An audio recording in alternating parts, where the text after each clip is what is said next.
र यसरी उपदेश सुन्नु नपाएर पनि परिचय नपाउने ज्ञानी गुणी भाग्यमानी मानिसहरू पनि मुक्तिको अवस्थादेखि टाढिएर संसारमै अल्मलिएर भट्किरहेका हुन्छन्।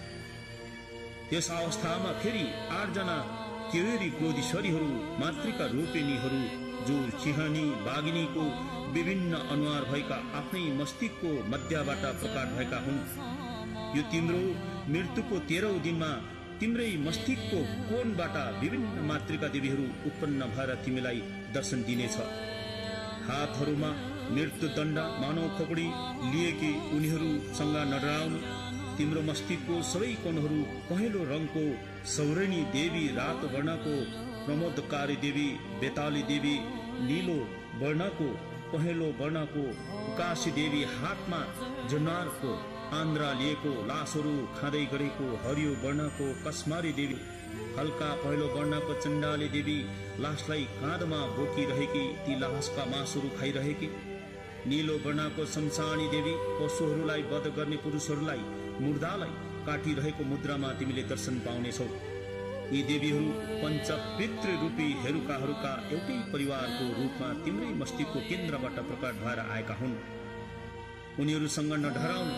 नाना थरीका मुद्रामा कोही मुर्दा बोकेको, कसैले खाइरहेको, कसैले मुर्दाहरूलाई चेपिरहेको, कसैले मुर्दालाई फोरेर अङ्ग भक्षण गरिरहेको किसिम किसिम प्रकारका अनुहार भएका देवी देवगणहरूको तिमीले देख्नेछौ र दर्शन पाउनेछौ। यसै कारण तिमी नडराउनु। जे जति दृश्यहरू उत्पन्न भएर दर्शन दिन्छन् तिनीहरू सबै तिम्रै चेतना शक्तिको आभासहरू र प्रतिबिम्बको रूपमा चिन्नुहोस्। यो तिम्रो मरणको 14 दिन हो, जब तिमीले उग्र रूपका ठुवाका भगवानहरूलाई तिमीले दर्शन गरिसक्यौ अनि ती ठुवाका अथवा क्रोध रुद्र देवगणहरूले तिमीलाई दर्शन दिइसकेका थियो। र अब तिम्रो यो 14औं दिनको अन्तको दिन हो, जहाँ तिमीले 100 जना शान्ति र क्रोधका भगवानहरूलाई सम्पन्न सबै भगवानहरूलाई दर्शनको अन्तको दिन आइसकेको छ। र यो 14 दिनको दिनमा 4 जना नारी द्वारपालहरू विभिन्न रूप र रङ्गहरूमा अनि नाना प्रकारको मुद्रामा दर्शन पाउनेछौ। 28 जना उग्र रूप धारण गर्ने क्रोधीश्वरी देवीहरू, नाना प्रकारका नाम भएका उग्र देवी राक्षसनीको अनुहार जस्तो भएका रूपहरू, जस्तै प्रज्ञापन्नी, कुमारी, इन्द्रेणी, अनन्दी, भृङ्गारी, अमृता, रातो चन्द्रिका, दण्डेनी आदि देवीहरूले तिमीलाई दर्शन दिइरहेको छ। र ती भाकृता देवीहरू गिद्धको शिर अनुहार भएकी, हातमा गदा धारण गरेकी, नन्दिनी रातो वर्णकी घोडाको टाउको र अनुहार भएकी, हातमा विशाल मुर्दाको धड धारण गरेकी, महाबला रातै वर्णकी गरुडको टाउको र अनुहार भएकी, हातमा गदा बोकेकी, राक्षसिनी कुकुरको टाउको र मुखकृति भएकी, हातमा वज्र धारण गरेकी, कामिनी रातै वर्णकी, कनक पंक्षी सुन्यौली चराको टाउको र अनुहार भएकी, दुईटै हातले धनु बाण धारण गरेकी, धन रक्षिता हरियो वर्णकी, मृगाको टाउको र अनुहार भएकी, हातमा कलाश धारण गरेकी, मुद्रामा देवीहरू पश्चिमी क्षेत्रबाट आएकी यी 6 जना योगिनीहरू तपाईका मस्तिष्कको केन्द्र बिन्दुबाट प्रकट भएर दर्शन दिइरहेको छ। अन्त तिमीहरू उनीहरूसँग एकदमै नडराउने कोसिस गर्नुपर्छ, किनकि तिम्रो कुनै पनि अङ्गहरूमा कर्म इन्द्रिय ज्ञानेन्द्रियहरू कुनै हुँदैनन्, तत्त्वहरू कुनै छैनन्, र त्यसैले तिमी एउटा केवल आत्मा संचेतना र यो मनोकाय मात्रै छ। अब उत्तर दिशाको क्षेत्रबाट पावनी देवी नीलो वर्णमा सर्पको टाउको र मुखकृति भएकी, हातमा ध्वजा लहराउँदै बोकेकी, हिमालय देवी रातो वर्णमा जङ्गली बाख्राको टाउको र मुखकृति भएकी, हातमा भाला धारण गरेकी, र यसरी हातमा सर्पका पासहरू, नाना थरीका हात हतियार र नाना प्रकारको जनावरको टाउको भएको मुद्रामा तिमीले दर्शन पाउनेछौ। र यसरी उत्तरी क्षेत्रबाट प्रकट भएकी 6 जना योगिनीहरू तपाईकै अथवा तिम्रो मस्तिष्कको केन्द्र बिन्दुदेखि सृष्टि भएर तिमीलाई दर्शन दिइरहेको अनुभव गर्नु। तिमीलाई यिनीहरूदेखि एकदमै भयभीत र नडराउने कोसिस गर्नु। र 4 जना द्वारपालिका योगिनीहरू पनि तिम्रो मन मस्तिष्कको केन्द्र बिन्दुदेखि निस्केर तिमीलाई दर्शन दिनेछन्। जस्तै पूर्व दिशाबाट वज्रबराही कोइली चराको टाउको भएको अनि मुखाकृति भएकी, हातमा फलामको अंकुशे धारण गरेको, पश्चिम दिशाबाट रातो रङकी वज्रादेवी सिंहको शरीर र अनुहार भएकी, हातमा फलामकै साङ्ली धारण गरेको, उत्तर दिशादेखि निकुर हरियो रङकी वज्रादेवी सर्पको टाउको र अनुहार भएकी, हातमा घण्टी धारण गरेको, अनि दक्षिण दिशादेखि पहेँलो वर्णकी वज्रदेवी बाख्राको टाउको र अनुहार भएकी, हातमा पाशु ग्रहण गरेको मुद्रामा उत्पन्न भएर दर्शन दिनेछन्। यसरी चारैजना द्वारपालिका योगिनीहरू पनि तिम्रै मस्तिष्कको भित्री अंशबाट सृष्टि भएर प्रत्यक्ष दर्शन दिएका हुन्छन्। अन्त यिनीहरूसँग एकदमै नडराउने, आतंक नहुने र भयभीत नहुने तिमीले चित्तको मनलाई एकाग्र गर। यस प्रकारले पूर्व क्षेत्रबाट 6, दक्षिण क्षेत्रबाट 6 जना, पश्चिम दिशाबाट 6 जना, अनि उत्तर दिशाको क्षेत्रबाट 6 जना, अनि 4 जना द्वारपालिका योगिनीहरू समेत जम्मा 28 जना क्रोधीश्वरी देवीहरू पनि उग्र रूप धारण गर्ने हेरुका देवगण स्वयम्भू देवकायाहरूको आफ्नै शक्तिबाट उत्पन्न भएर आएका हुन्छन्। र तिम्रो मरणपछि चारैतिर शून्य नै शून्य देख्नुहुनेछ र त्यस शून्यताबाट भगवान बुद्धत्वको ज्ञान प्राप्ति हुन्छ। त्यस ज्ञान शक्तिबाट शान्ति रूप धारण गर्ने देवी देवताको दर्शन हुन्छ। अनि अन्तर्भावको संकटमय परिस्थितिबाट पार हुने बेलामा त्यही बुद्धत्व ज्ञान शक्तिदेखि उग्र रूप धारण गर्ने देवी देवताहरूको पनि दर्शन हुनेछ। तपाईले ती दुवै अवस्थाका देवी देवताहरूलाई उनीहरूका रूप भनेर चिन्नु सक्नुपर्छ। आफ्नै मस्तिष्कको केन्द्र बिन्दुबाट 58 प्रकारका हेरुका देवगणहरू अथवा ठुवाका भगवानहरू आफ्नो विभिन्न रूप आकृति र रङ लिएर तपाईको अथवा तिम्रो अगाडि दर्शन दिन्छन्। तर ती सबै आफ्नै ज्ञान शक्तिका प्रतीक या प्रतिरूपहरू भन्ने जानेपछि उनीहरूकै हेरुका कायामा विलीन भएर बुद्धत्व प्राप्त गर्न सक्नेछ। यिनीहरूलाई तिमीले अब पनि चिन्नु सक्नु भएन र हेरुका देवगणदेखि भयभीत भएर भाग्नु भयो भने फेरि पनि तिमीले दुःखको सामना गर्नुपर्नेछ।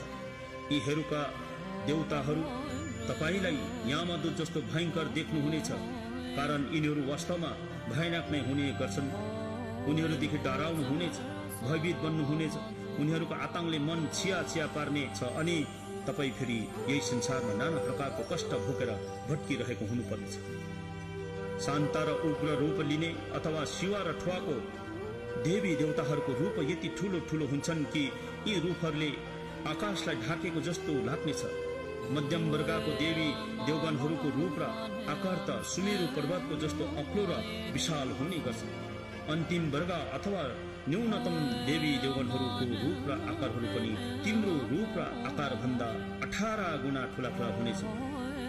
तिमी उनीहरूदेखि डराउने काम छैन। बाहिरपट्टिको परिमण्डल र स्वत परिमण्डलको ज्योति र काया रूपमा प्रकट हुने प्रतिरूप यहाँ आवासहरू आफ्नै चेतना शक्तिको रंग रूपमा चिन्न सक्नु भए ती ज्योति र कायाहरूमा विलीन भएर तपाईले बुद्धत्व प्राप्त गर्न सक्नेछ। तिमीले आतंक, भय र त्रास निर्माण गर्ने कुनै पनि दृश्य देख्नु भए त्यसलाई आफ्नै पूर्व आवासीय प्रतिबिम्बको रूपमा चिन्नु सक्नुपर्छ। यो आफ्नो मरणकालको आफ्नै एउटा रूपको अंग आकृति हो भनेर चिने तुरन्त बोधिसत्व प्राप्त गर्न सक्नुहुनेछ। यसमा किंचित पनि शंका छैन। एकैछिनमा अभिसम्बोध तुरन्त मुक्ति जो शास्त्रमा भनिएको छ त्यो समय आइसकेको छ। यो तिम्रो मनमा स्मरण गर्नुहोस्। तिमीले आफ्नै प्रतिबिम्ब अथवा छायाहरू चिन्नु सक्नु भएन भने शान्ति रूप धारण गर्ने सौम्य देवी देवगणहरूलाई पनि विशाल रूप धारण गरेका महाकालको रूप जस्तो देख्नु हुनेछ। अनि ती उग्र रूपधारी देवी देवगणहरूलाई भयानक डरलाग्दो यमराजका दूतहरू जस्तो भयंकर देख्नु हुनेछ। अन्त यस प्रकारको दृश्यले तिमीलाई यही संसारमा अल्मलिएर भट्किनु बाध्य गराउने अथवा ती बाध्यता गराउँछ।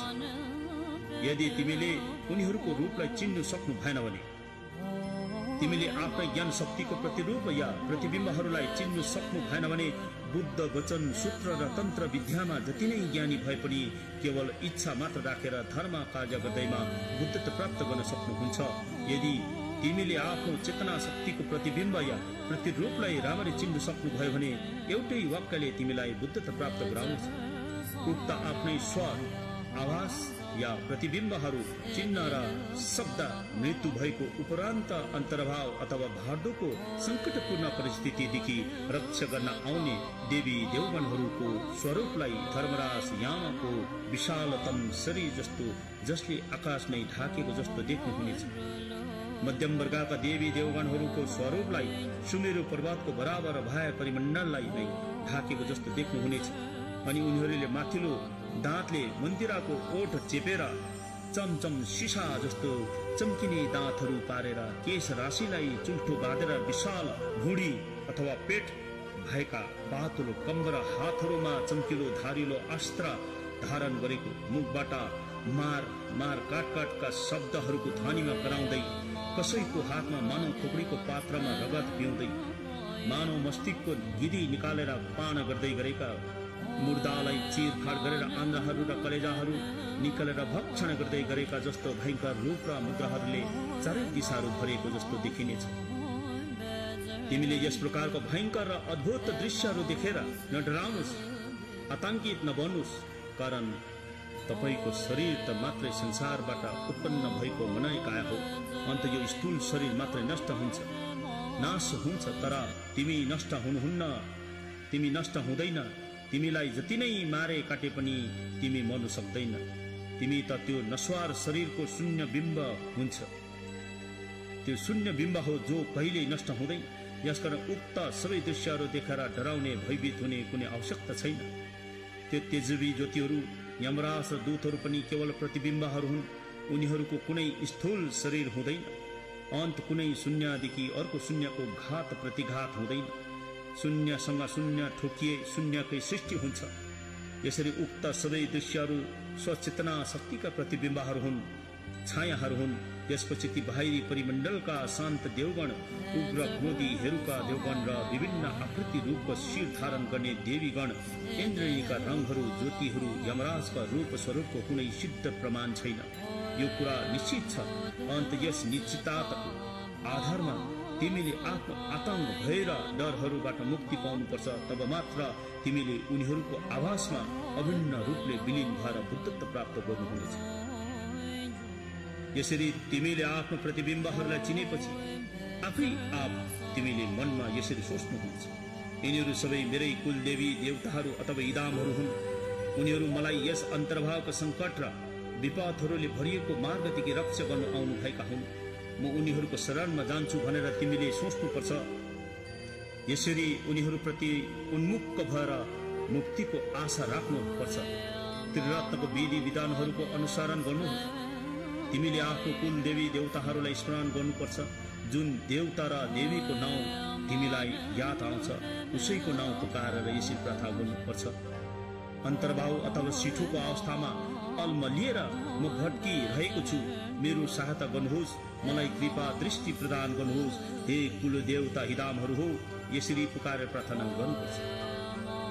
आफ्नो मूल गुरुको नाउँ पुकारेर यसरी भन्नुहोस्, म अन्तर्भावको सङ्कट र विपदमा भट्किरहेको छु, मेरो मद्दत गर्न आउनुहोस्। तपाईको असीम अनुकम्पा दया म माथि भइरहोस्, हे गुरुदेव। यसरी पुकारेर प्रार्थना गर्नुपर्छ र पूर्ण सहयोगिताको आशा राखेर हेरुका देवगणको प्रार्थना गर्नुपर्छ, अभ्यास गर्नुपर्छ।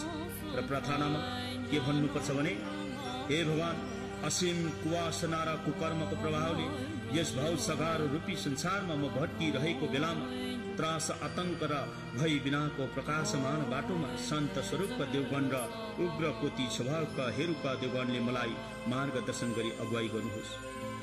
दैत्येश्वरी क्रोधिनी देवीहरूले पछिल्लो हिस्साबाट मलाई सहायता गरी अन्तर्भावको भयानक यस सङ्कटपूर्ण मार्ग किचार पार गराउनुहोस् अनि सम्यक सम्बुद्ध परिमण्डलसम्म दया गरी मलाई पुर्याइदिनुहोस्। जब प्रियजन आफन्तहरूसँग बिछोडिएर एक्लै म भट्किरहेको बेलामा आफ्नै प्रतिबिम्ब र छायाहरू शून्यतामा उत्पन्न भई अन्यलमा पारी विपद र सङ्कटमा परेको बेलामा भगवान बुद्धको अपार अनुकम्पाको शक्तिले यहाँ अन्तर्भाव अथवा भाटोको सङ्कटकालमा त्रास आतंक र भय उत्पन्न नहोस् मेरो मनमा। र त्यो संचेतना आत्माले यसरी प्रार्थना गर्नुपर्छ।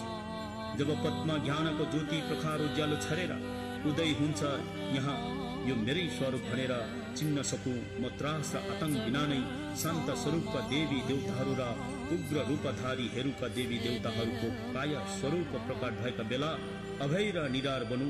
विश्वास र आस्था प्राप्त गरेर अन्तर्भावको परिस्थितिलाई सरलतापूर्वक म बुझ्न र चिन्न सकूँ। जब दुष्कर्मको प्रभावको दुःख वेदनाको सागरमा डुबेको बेला मलाई उद्धार गरून् मेरो कुल देवताहरूले। जब धर्मताको स्वयंभू ध्वनिहरूको उद्घोष हजारौं मेघ गर्जनको बराबर भएर गर्जिएको बेला त्यो डरलाग्दो गर्ज ध्वनि शब्दहरू षडाक्षरी शब्दहरूमा परिवर्तित बनोस्। त्यो षडाक्षरी शब्दहरू ओम मानी पद्मे हुँ मन्त्र बनोस्। शरण बिनाको कर्म गर्दै भ्रममा परेको बेला भगवानको महाअनुकम्पले मेरो सुरक्षा गरोस्। कुकर्म र वासनाहरूको जालमा फँसेर दुःख र वेदना भोग्नु परेको बेलामा भगवानको अनुग्रहले मेरो चेतनामा सुख प्रभाव सत्ताको समाधि उदय होस्, मनमा शान्ति आओस्। हे भगवान, तपाईको अनुग्रहको शक्तिले पञ्च महाभूत धातुमा पृथ्वी, वायु, जल, आगो र आकाशप्रति मेरो चेतनामा शत्रुको भावना नहोस्, तर यी सबै पञ्च कौलिक बुद्ध चित्रको स्वरूपमा दर्शन होस्। र यसरी तीव्र आशा अभिलाषा लिएर प्रार्थना गर्नुभएको भए सबै भय र आतंक मनबाट लुप्त भएर निश्चय नै सम्भवको कायको रूपमा बुद्धता प्राप्त गर्न सक्नेछ। यो अति नै निश्चित सम्झिनुहोस्, तर धैर्य धारण गर्नुपर्छ। उक्त प्रार्थनाहरूलाई कम्ती भन्दा कम्ती पनि हामीले 3 दिनसम्म यसलाई प्रार्थना गर्यौं भने यसबाट हामीले पाउनुपर्ने लाभहरू अनि हामीले उद्धार र मोक्ष भन्ने कुराहरूलाई अति नै सरल प्रकारले प्राप्त गर्नेछौँ। र यो सिठोको जुन अघि प्रार्थनाहरू गरे अनि मेलम प्राणीधनहरू र यो हामी जिउँदो हुँदाखेरि मात्र नभएर हामीले जिउँदो पश्चात हामी मर्छौँ, मरेपछि त्यो अवस्थामा जब हामी पुग्छौँ जहाँनिर हाम्रो भार्दो अन्तर्भावभित्र हाम्रो आत्मा चेतना अथवा संचेतना त्यहाँनिर प्रवेश हुन्छ। त्यो अवस्थामा हुने जुन त्यो अवस्थाहरू छ यहाँनिर सिठो अथवा अन्तर्भावभित्र यसरी वर्णन गरेका छन्।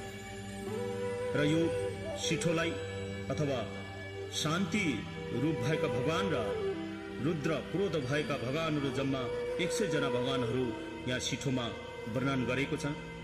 र यो वर्णन भगवान गुरु पद्मसम्भवले 8औं शताब्दीमा तिब्बतमा गएर यसरी प्रचलन अथवा प्रचार गर्नुभएको हो।